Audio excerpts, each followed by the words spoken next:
How's my hair? You're beautiful. So hello. Welcome to the podcast series of the Co-Creative Sex Summit. Um, we're we're here with this amazing guest called Seani Love, and Hello. it's really awesome right now because we're gonna have a conversation with him about BDSM and kink. And it's just kind of perfect, not necessarily on his hemisphere of the planet because he's in Australia, but us in the north, we've just crossed over into we just went from the last day of the shortest day of the year, and now we're just crossed over now, and the light's just slowly coming back in.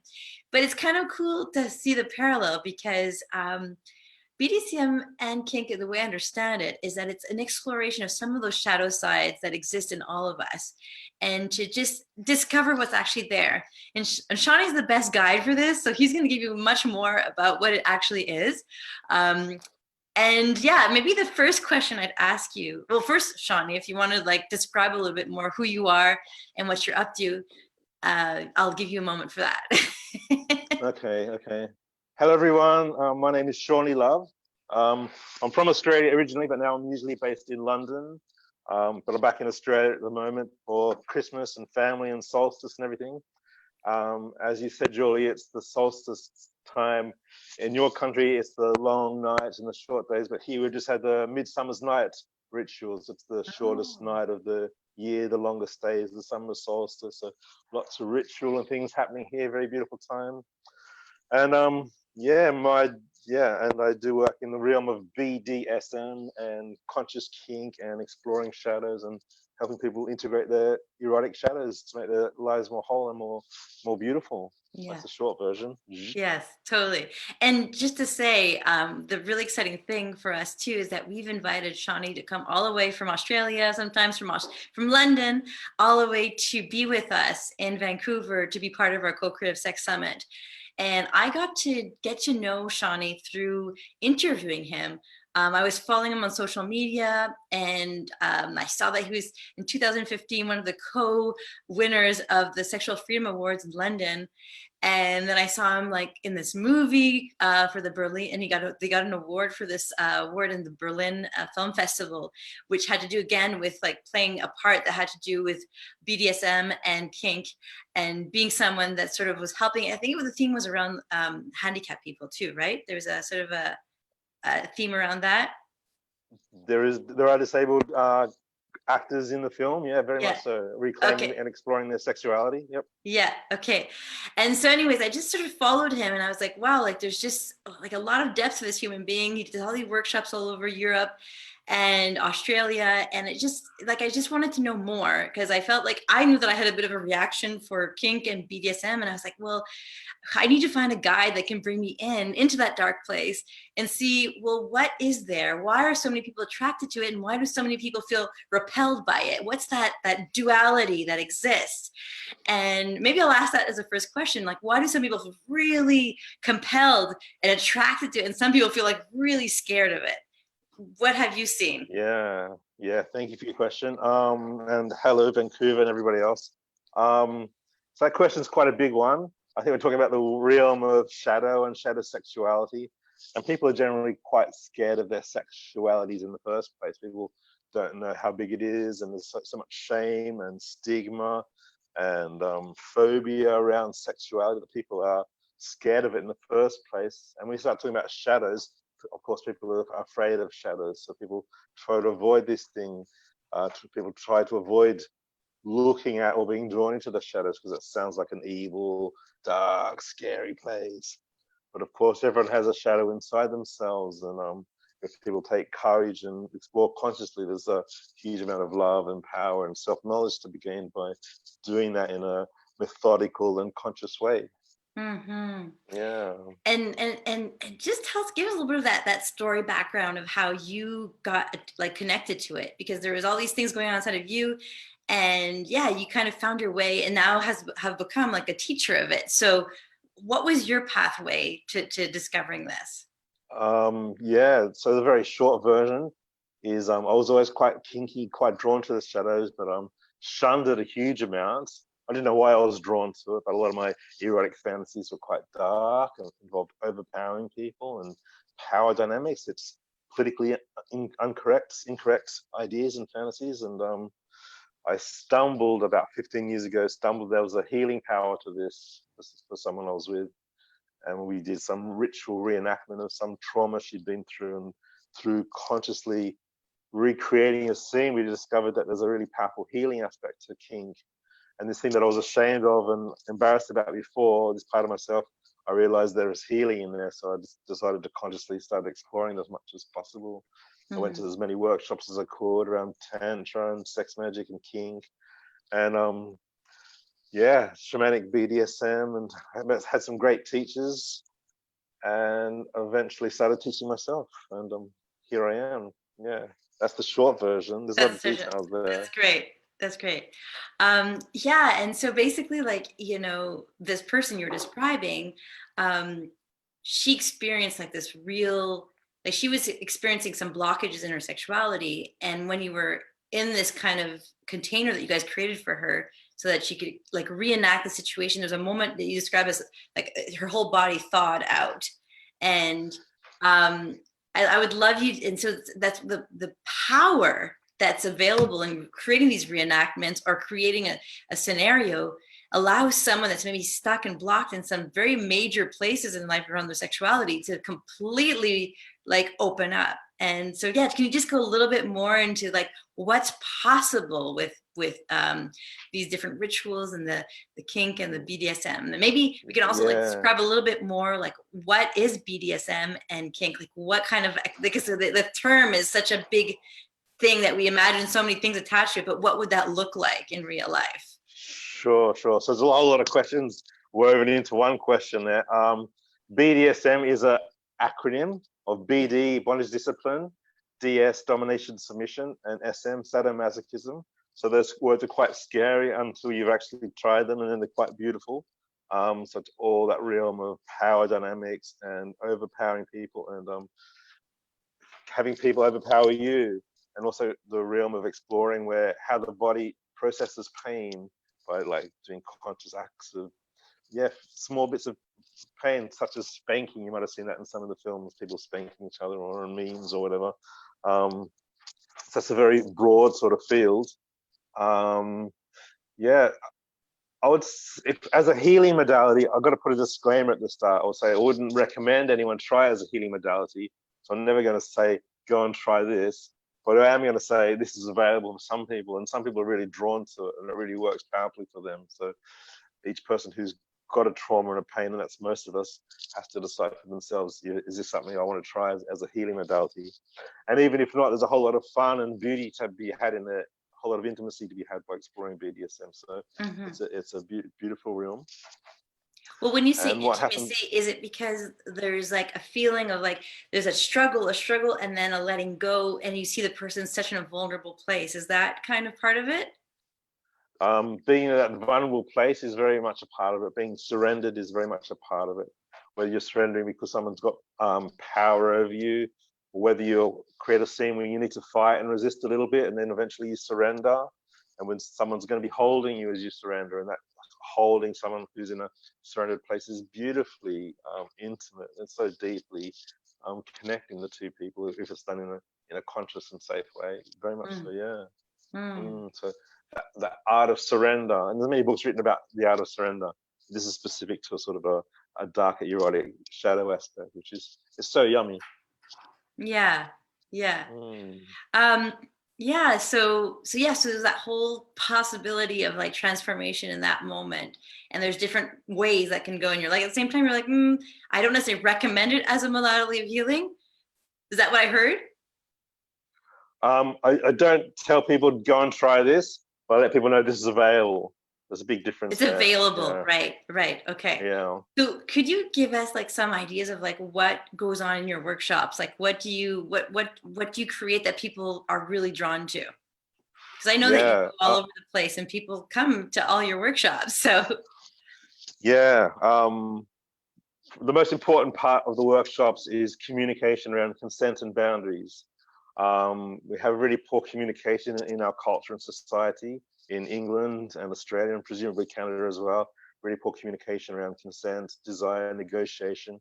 So the first thing we practice is just saying yes and saying no and speaking out of desires and naming out loud our fantasies, and then starting to explore each other's bodies a little bit, but always in that safe container where the emphasis is on consent and boundaries. And saying no is a blessing rather than a rejection. And what's that? That's a big change of how we think about sex and sexuality, because if someone says no to me, in the past I might have felt rejected by that, but now someone says no to me, they're saying no to a specific act more likely than to me as a person. So just reframing those conversations is really special.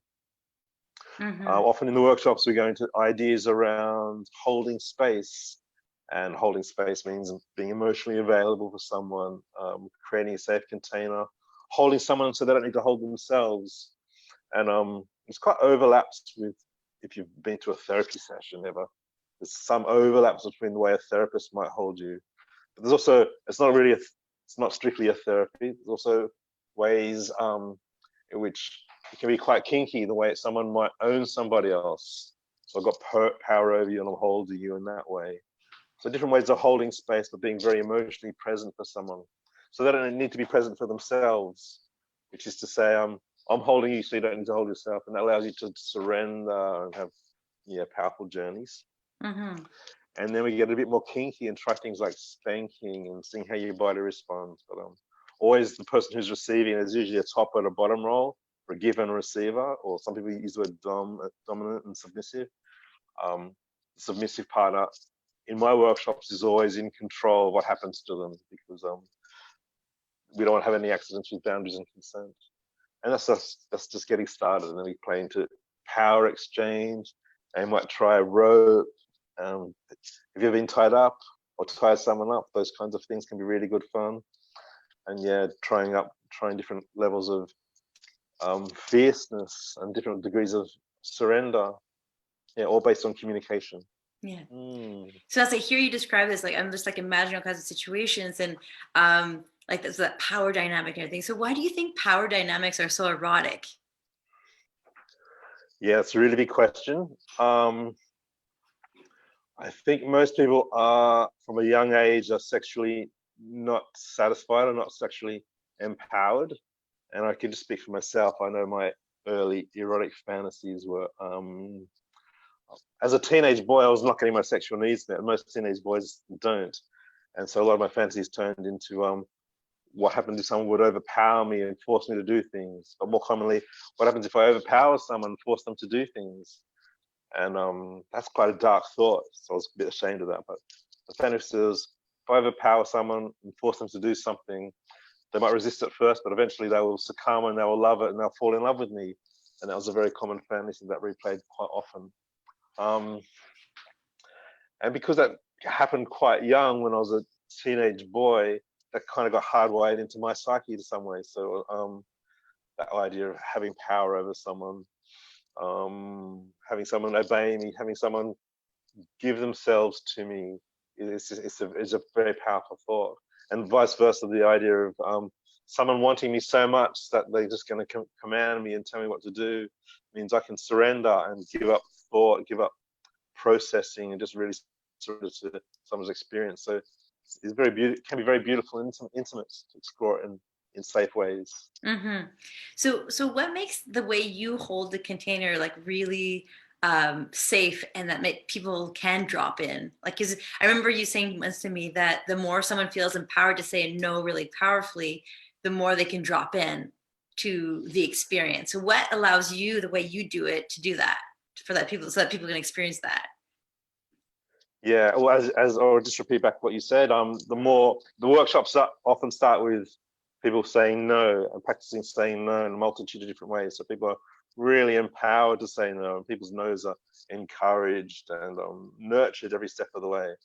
So when someone knows that the no is really respected and loved and welcome, then the yes is much more valid, much more potent, much more real. One of my teachers, Rebecca Lowry, would often quote, "If you can't say no, you can never really say yes." That's in my mind quite a lot. Most people can't say no, so the yes is a little bit void of some authenticity or power. Yeah. That's only half the answer. The other half is I often work with techniques like energy and ideas and rituals and archetypes, and working with energy is a great way to sort of literally hold space for someone when you create an energy around someone so they can drop in for themselves. That's great. Thanks. It's so like it's just such a powerful experience. I just imagine how you hold their space. It's amazing. Yeah, I was curious, like why do you think it's so difficult for most of us, and I'm putting myself included here, to actually say no? Like why? Like there's that whole people pleaser thing going on in our culture. Where do you think that comes from? Yeah, there's the people pleaser thing going on. There's all kinds of reasons why it's difficult to say no.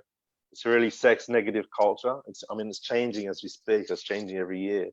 But most of us were told to go and hug our uncles and our aunts, even if we didn't want to. We didn't have bodily autonomy, and our no's weren't respected from a young age. So if you're 3 and you have to hug people you don't, and then you're 18 and someone wants to hug you and you don't want to, there's some kind of programming going on in your psyche that just says, I have to do this. There's also other reasons. I think if I say no to you, I might be scared that I'm going to be, you might feel rejected and stop being my friend. So I don't want to say no to you because I don't want to lose your love or your friendship. So I might say yes, even if I'm crossing my own boundaries. All kinds of reasons around that. So it's like, it sounds like a little bit of like some attachment stuff, where, our primary caregivers, we're dependent on them, and like, we don't want to lose them. So there's maybe ways that we've learned to like behave so that we don't lose them. And it could be your friends, it could be your parents, it could be your family, it could be, like eventually lovers. But like there's that risk of, if you say no, you might lose everything. Absolutely. In school, if you say no to your caregiver, who's usually your teacher, then you're going to get in big trouble. And back in the day, you would get hit, but nowadays you would just get sent out or punished in some other way. So people are empowered to say no from a young age, we need to shift that to empower each individual and thus change the whole world through the power of consent and boundaries. One of the workshops I run at festivals is 2-hour version is Consent and Boundaries Saves the World, which is nice and apt, I think, because the more people are empowered to say no, the more they can say yes, the more they can live their life according to their true will. The happier they are. Yeah. Well, it's interesting. I'm just thinking about my personal life, and like I know that for myself, there's part of me that was felt like a bit like needing to protect myself against sex. And that made me come up with this belief that I was maybe like prude or needed to protect myself. And so if someone would say, hey, how come you're not doing this? And how come you're not like, like, oh, you don't want to do that, and they kind of make me fun of me, then it would then I would have trouble putting boundaries up. So it's very interesting, like all these little details, how we're programmed, that then can come up, and then it makes us not feel good in the sexual interaction. And what I'm hearing is like in your workshop, you really take that time to really ground the no, so that people can like really allow new things, and then there's new possibilities and interaction that can happen out of that. Absolutely, yes. Yeah, big time. Yeah, you're talking about the realm of peer pressuring people into doing things they don't want to do around the world of sexuality, and that's horribly dangerous. But we all go through that, crossing our own boundaries. So the more we can change that, the more powerful and the more beautiful we're going to be. Well, it's kind of interesting because when you hear like BDSM or you hear kink, you think, oh, like that's kind of like feels like it's this kind of power thing where I might lose my power. And in fact, the irony is that you're actually working on allowing people to regain their power, which is a really cool kind of twist of things. Yeah, it's very much around empowerment and knowing what your own boundaries are and having really good communication. And most people exploring sex and sexuality don't have that good communication, but here the emphasis is on that. Very much so. Awesome. And what were some of the biggest breakthroughs that you've seen in workshops that you've given or worked? Well, we can do the workshop first and then maybe personal. I know you also do some personal work with people. But what was the biggest kind of breakthrough that you created in a group setting? Yeah, it's quite a very broad question, but even simple things like getting people to say no for the first time can be a huge breakthrough for some people. Yeah, so just something like simple, like if someone's saying no, and they say no, and the response is thank you, rather than feeling rejected. That's a huge breakthrough to people's psyche. So It just true. reframes the whole sexual dynamic that people are having. So Yeah. but also we try things like impact play, which is things like one person receiving some kind of pain on their body, like spanking or scratching. So we have a lot of emotions stored in our body. We have a lot of, all our stuff is stored in our body, and our body remembers. But if you consciously go into that, you can release a lot of that pain, a lot of that trauma. You can access emotion that's normally blocked off. So I see a lot of people having very powerful cathartic releases of tears and sadness, or accessing anger for the first time. A lot of people access anger for the first time in a healthy container, and it's so beautiful to witness that. It's a big breakthrough when people do that. I don't want to talk about gender too much, because we're talking about gender roles, which are never absolute for people, but it's fair to say often boys were told not to cry, and through certain BDSM things, boys can, or men can, access the tears and release tears for the first time. And a lot of younger girls are told not to be angry, not to express your voice, not to speak out of line. And through BDSM, you can access that anger for the first time. And so huge breakthroughs are coming through exploring kink and BDSM in sort of conscious ways. Like I sort of see you as this kind of like doula of someone that's like, you know, repressed their different ways of being to fit in, and then you're allowing them to expand their expression and their feelings and their ways of showing up. Yeah, absolutely. Finding new ways for people to express themselves and explore themselves, and I guess reclaim themselves is a really big part of this work, because your emotion and your sexuality has been cut off from you from a young age, and here's a really powerful way to explore that consciously, and for the first time in your life, say out loud what you want to explore.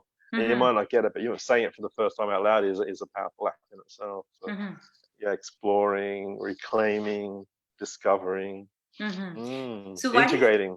Yes, yeah. So really triggering these situations that allow people to integrate themselves, like creating these scenarios where people can get to that specific spot that's like not integrated, and like they can like drop into that kind of experience. Yeah, big time. I like the name of your summit, Co-Creative. And most of the sessions that we do and the rituals we do are co-creative. So I've got my skills and my stories and my narratives, and the person I'm working with has their stories and narratives, which might be based on historic facts or might not be. But by co-creating a story or a ritual, we can explore that and find what gems and jewelries are inside there. Yeah. So co-creative is a beautiful name. Yeah. When you use the word ritual, what do you mean exactly by that? Because it can mean so many different things for so many different people. So what does ritual, when you use like making a ritual with someone, what does that mean? Yeah. Usually the short version is, it means don't rush in. It usually means create a container or a safe space or a ritual space. There's lots of traditions of rituals, and some will, you know, even cast a circle or make a circle out of different objects. So there's a very clear, this is the ritual space versus the non-ritual space.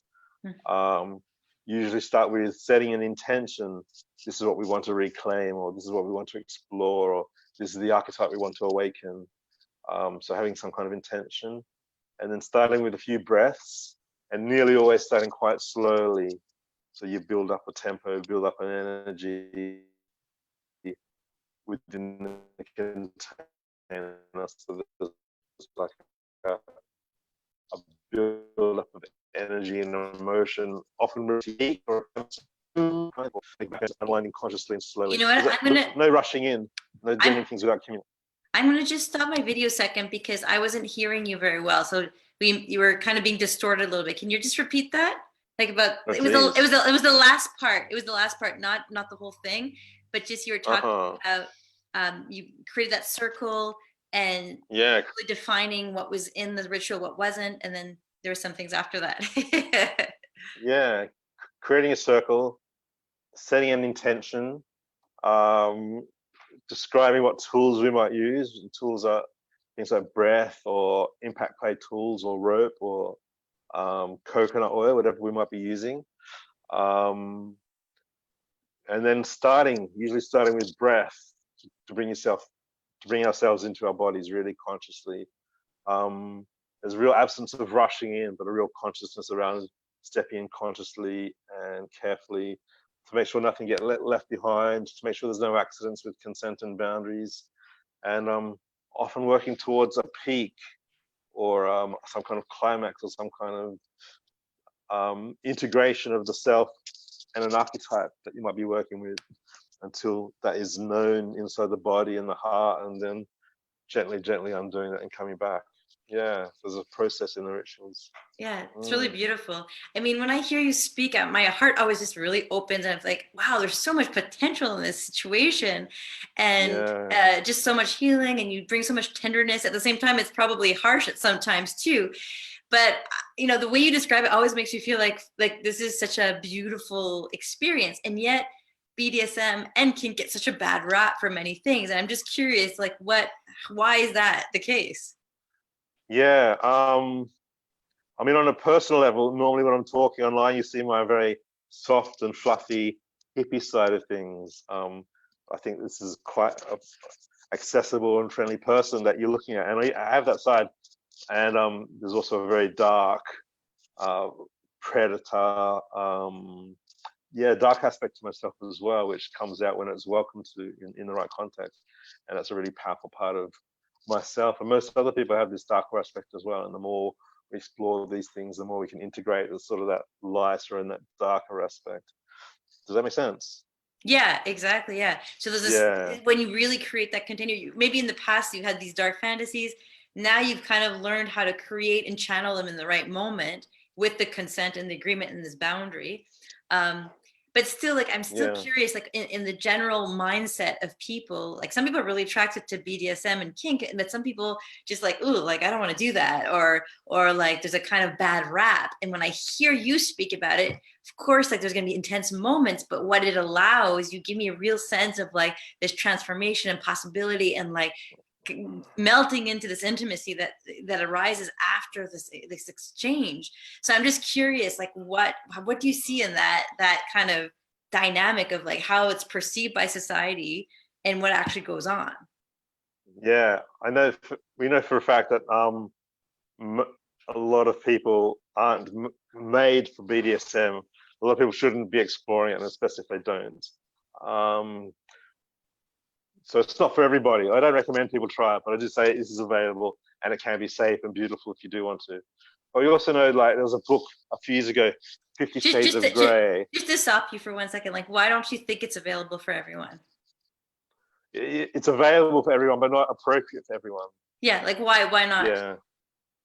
Well, I don't want to put those people down that it's not appropriate for, but some people aren't drawn to the dark. They're not drawn to exploring aspects of power and control. Maybe some of them are living in perfect balance between their amount of servitude and power over already, and maybe they have perfectly healthy sex lives already, which are vibrant and full. But I think most of us have some kind of wounding in our sexual side, and most people can benefit from exploring kink. Okay. Yeah. Got it. Okay. Yeah. So then you talked about the 50 Shades of Grey.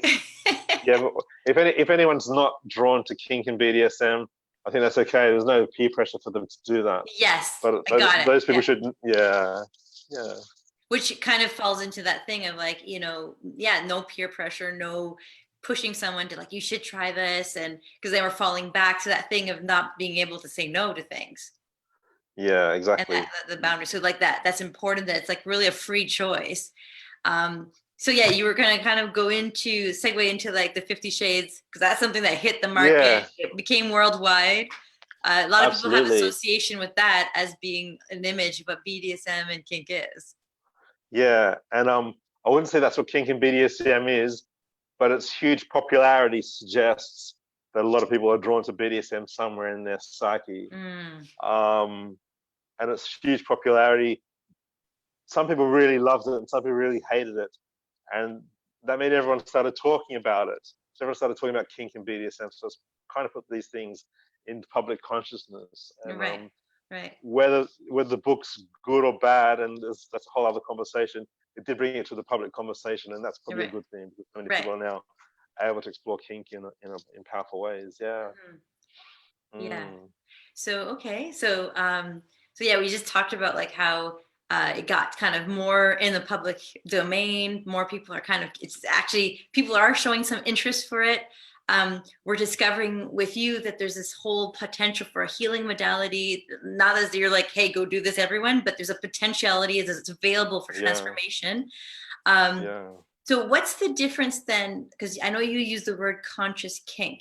How would, like, what brings that level? Like, what's that distinction compared to, like, you know, kink and BDSM in general?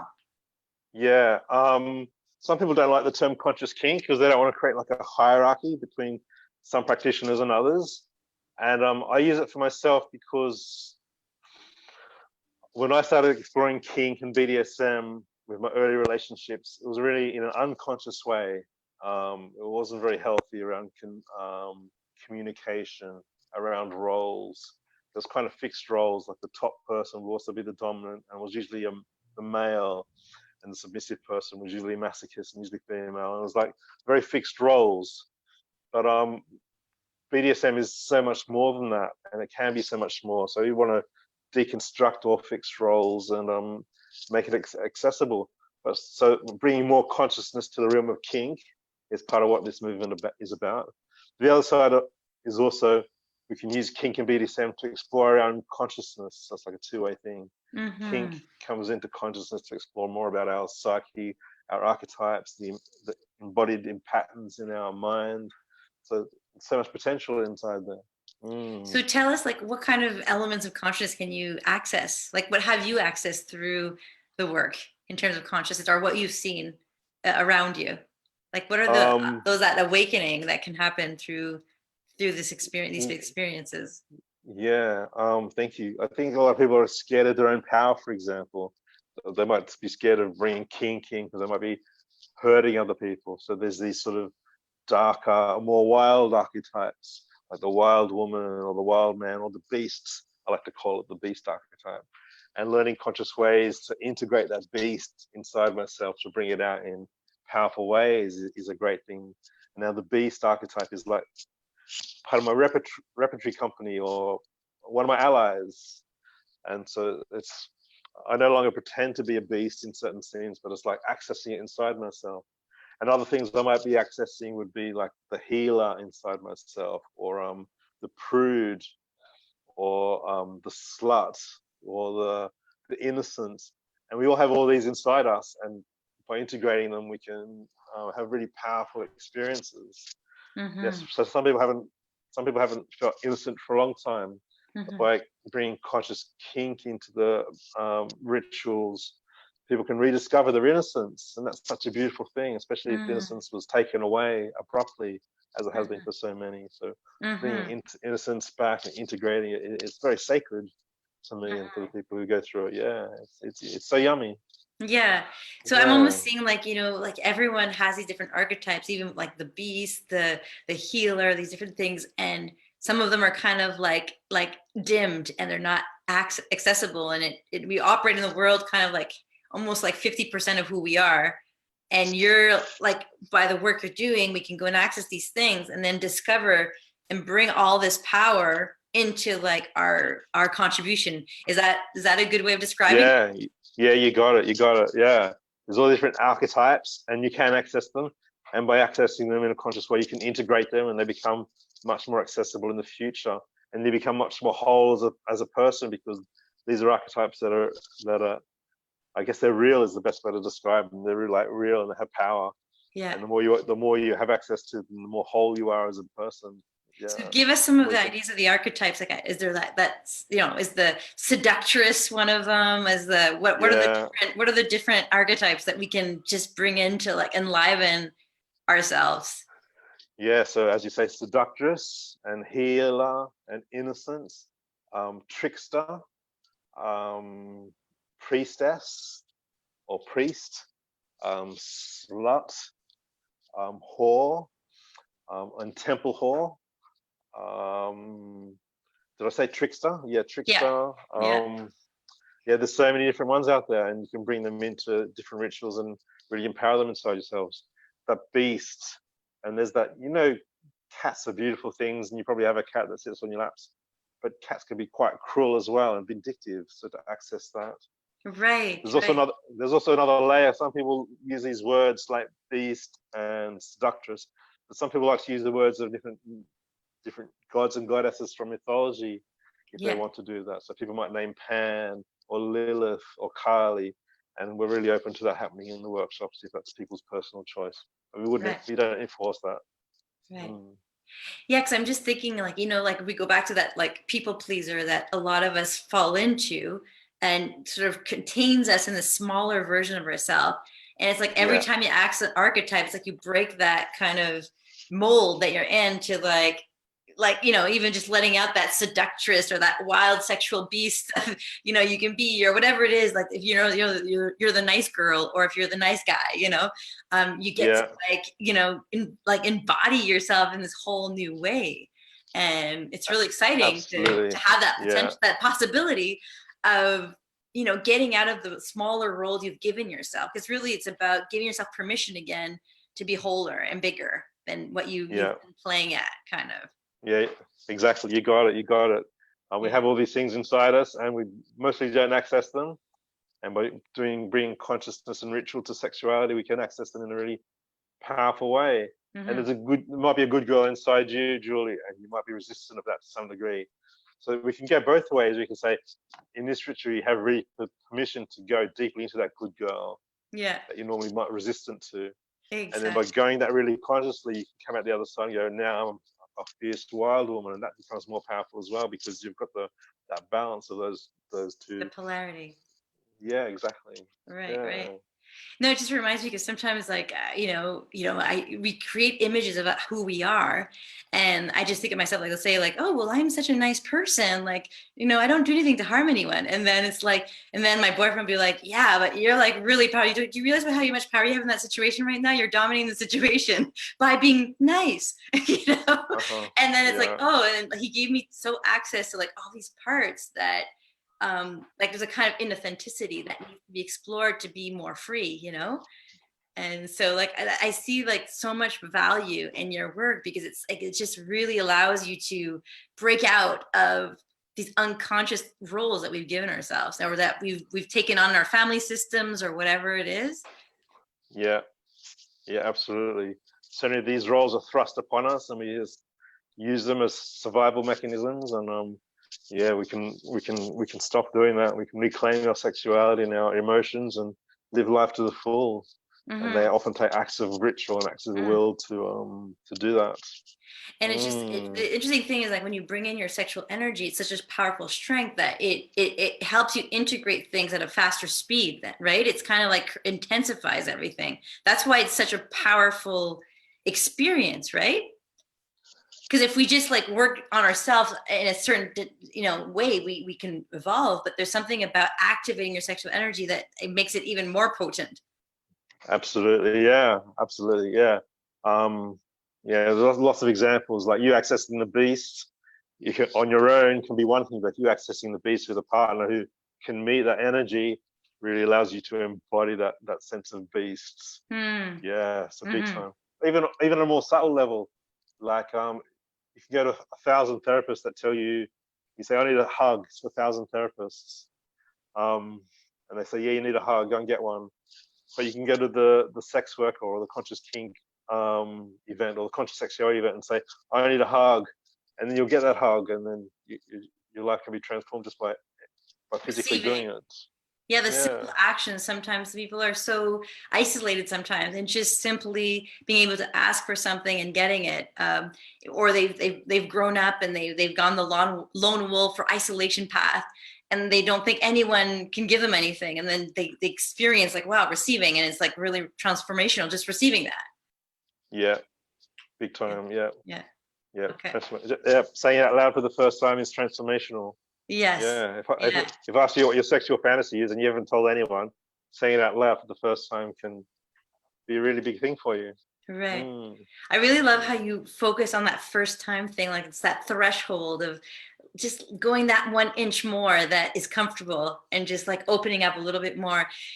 And I really get in your work this real commitment to helping people slowly but surely getting to that place of sovereignty and sovereignty by meaning like fully expanding into everything is possible, like that freedom, that sense of like expression and freedom that is available to us. Yes, exactly. Yeah, we can have by accessing more parts of ourselves, we're more able to respond to any situation that comes up. We can be really big and out loud if we want to be, or we can be really small if we want to be. We just have more potential in each situation to be more present. So do you feel like with all the work you've done that there's a kind of like any situation comes your way, you can be more conscious of how you want to decide to be in that way? Is that like, do you feel that in your life available to you now? I think I have more availability than most people because I've done a lot of work in this arena, but I couldn't say all. I'm always going to be surprised. There's always going to be new lessons, and I'm happy that's that way. Yeah. Yeah. Yeah. So give us an idea of like what you'd like to offer us in Vancouver at the Co-Creative Sex Summit when you come. Vancouver, yeah. So me and Sura are coming over. You'll meet her soon. We're going to start off very gently and probably do some consent and boundaries exercises. And depending on how well the group takes it, we're going to talk about the ritual, the structure of that ritual, and probably do some energy and space holding exercises. And depending on how keen the group is and how long we have all together, we might actually try some kinky exercises, possibly some power exchange, or some impact play, and maybe one of each. Actually, some power exchange and some impact play. And impact play is like getting spanked for the first time is a really big thing for some people, or spanking someone for the first time. And power exchange is a beautiful fantasy. It's like, so for the next half an hour, I'm going to do whatever you ask me to do sexually. I'm going to serve you sexually. So I'll be your sex slave, and I'm really happy to be that for a short while. You can trust me not to cross my own boundaries. So it's very safe there. And then you can start with, okay, give me a massage or do such and such sexual act. And then after the time frame, we swap roles. So it can be very scary to, both roles can be quite scary. Very scary to have that power over someone. Someone's going to obey you for a little while, and very powerful to surrender to someone else. But both roles can be very beautiful and very potent. So who do you think would really enjoy your workshop? Like who do you think like really should come, to experience your work? Yeah, I think, my arrogance might come out and I'll say everyone should come. Everyone, come on, Vancouver, let's do it. Yeah, but I feel I want to emphasize in the beginning parts about consent and boundaries. So if you think you're not good with your own boundaries, please come to this workshop, and I'm going to make sure you're really empowered with it. Yeah. If you fantasize about BDSM or power dynamics, this workshop can be really good for you. If you just want to come and meet me and talk to me about the healing aspect of your own erotic journey, I'll be happy to talk to you, all the Vancouver people, about that as well. Yeah. And what do you think some of the opportunities for the people coming, like what are they going to experience, and what will they go home with at the end of the workshops that they have with you? We're quite good. I think most people will have at least a little breakthrough, and that might be saying no for the first time, having their no really welcomed, or speaking out loud something they wanted to explore sexually and having that fantasy respected. Little acts like that can have a big impact on someone's psyche. If you think you're a freak because of your sexual fantasies and you say it and everyone just holds you, that's such a beautiful act in itself. But also we want to get hands-on a little bit and try a few different things with touch and possibly some impact play and possibly some we might access some beast and wildness, a bit of raw energy might come out. Yeah. But we want to make sure we do it in a safe way so no one's boundaries get crossed. Awesome. Well, thank you for being such an amazing guide through this big topic and this kind of like exploring that underworld and seeing how it can be such a transformative and empowering experience. See that our time is coming up. Is there anything you'd like to share before we say goodbye? Like something that you think is important to say? I think what you're doing is amazing, and I've never been to Vancouver before, so I'm not quite sure what to expect. I'm looking forward to meeting all the people there and seeing what you're all on about and what you do there. I guess if you're going to take something away from this, it's the people who are watching to think about what's your sexual fantasy And if someone else had the same fantasy, would you judge them? Would you welcome them to tell you? And think about when was the last time you crossed your own boundaries by saying yes to something you didn't want to. And that could be someone hugging you, you didn't want to hug them, but you didn't say stop. But little things to pay attention to those little things. And through that, you can change your own life. Yeah. I know those are huge for me anyways. Okay. So I'm gonna really work on that one in your workshop. Yeah, good. Yeah, good. It's important stuff, right? Yeah. Yeah. So thank you so much for giving us this time, and we'll have more time to chat more and invite all the Vancouver peeps to this amazing time with you, and just experience the essence of how you hold space and just how you just are in space with people. I feel like you do something really special with your acceptance of people. And so thanks just for being you. Thank you so much, Julie. Nice to talk to you, and I'm really looking forward to seeing you in less than 2 months now. Exactly. So anyone who's watching, book your tickets. There's a link down there somewhere, so people can come along. Yes, and there's a holiday special right now, so people really should jump in and get that ticket. Jump in, get 2 tickets because it's Christmas. And, exactly. I'll see you in Vancouver. All right. Thanks, Julie. Thank you so much, and I'll see you soon, Seani. Bye. See you later. Bye-bye.